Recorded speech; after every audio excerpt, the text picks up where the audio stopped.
say, my hands shielding my ears, stopping her before she can finish. There's a pause in our chat, a pause filled with the warmth of a friendship that can transcend my mood. I crack a half smile. She's someone I need right now. She gets me. I drain my mug, lukewarm is better than none at all, and place it back on the table, waiting for Emma to finish our holiday handover while I resist a second biscuit. It's barely 9 a.m. So, Susan Smith then, she continues. She was in with that new consultant in charge. Ooh, Mr. Just Call Me Mark Barnes, says a bank nurse, pushing laundry past our station, dirty bedsheets overflowing. I wouldn't mind being in with him, she says, gurning like Vic Reeves, minus a thigh rub. Leg brace and everything, Emma shouts after her, with a giggle and a snort. Leg brace and everything, I repeat, shaking my head. That doesn't even make sense, Emma. I thought this was Sheffield's finest teaching hospital, not a remake of Carry On Nurse. I frown again. A few days away and you lot have gone rampant. I'm no longer approaching grumpy. I'm right there, wearing its heavy cloak, a cloak smattered with a gentle whiff of ode post-breakup and still not over it. Don't tell me you haven't thought about Just Call Me Mark even just a teensy bit. Emma looks shocked, like maybe I'm not a real woman or something.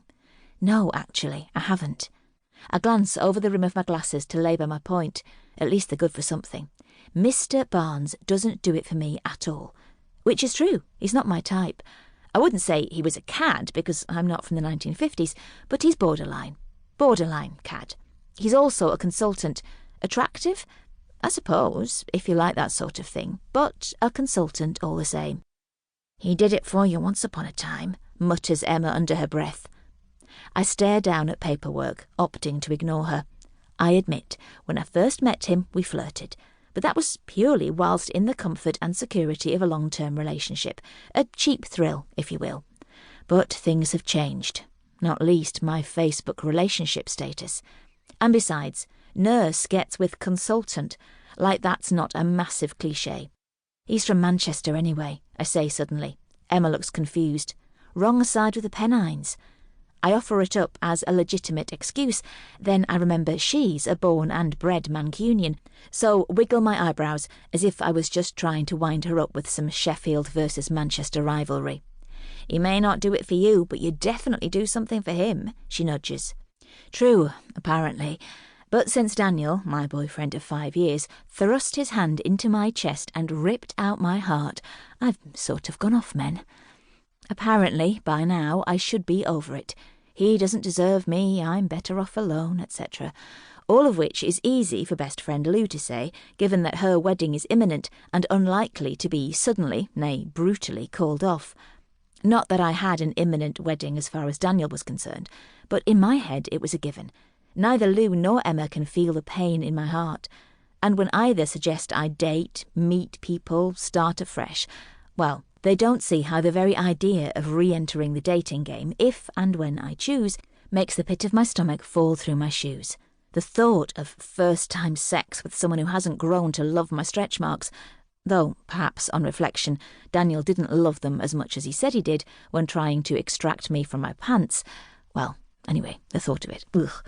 And besides, what would they make of my plain black in a long-term relationship and can admit a thong is in fact a crime against one's nether region pants?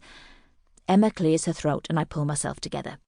Can we stop talking about Mr. Barnes and get on, I say, taking a deep breath to lock back up the tears that now sting the backs of my eyes. I waft authority and my paperwork in her face. Your shift finished 20 minutes ago. All right, Mardy bum, who got you up on the wrong side of the bed this morning? She winks and I glare, just long enough for my eyes to fill and Emma to spot we're hurtling towards a line neither of us wants to cross. Okay. She surrenders, hands up. She backs off to the light box, attaching an X-ray. Susan Smith, then. According to eyewitnesses, Susan got up from a seat outside the coffee shop and walked straight into the flow of moving traffic. It was Ecclesall Road, so, busy. She was flipped by a motorbike undertaking a bus. Frankly, she's lucky to be alive. Her notes are all here. She passes me the file, along with these. We study ghostly images of before surgery and after. A clean break, set and plastered. She'll need physio on her left arm, too, continues Emma. It's pretty badly bruised, though no break there. Her pain relief...